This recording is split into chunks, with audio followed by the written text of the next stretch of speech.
Sa ikatlong araw ng protesta ng mga estudyante sa ilang unibersidad sa Tehran, nakita ang paglaban ng mga mag-aaral laban sa pamahalaan.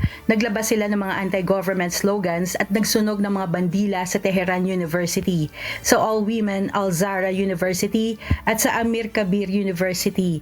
Ayon sa isang senior State Department official, nagsimula na ang pagpapaalis ng mga non-essential personnel at kanilang mga pamilya sa embassy ng Beirut dahil sa tumataas na tensyon sa Middle East. Paulit-ulit na nagbanta si US President Donald Trump sa Iran mula nang magkaroon ng malawakang protesta noong Enero. Sinabi niya na really bad things will happen kung hindi magkakaroon ng kasunduan ng dalawang bansa.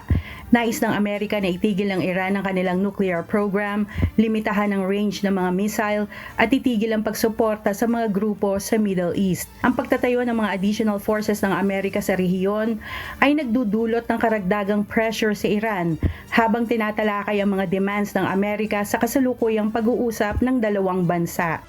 Kath Carriedo, humahataw sa Balita Ngayon.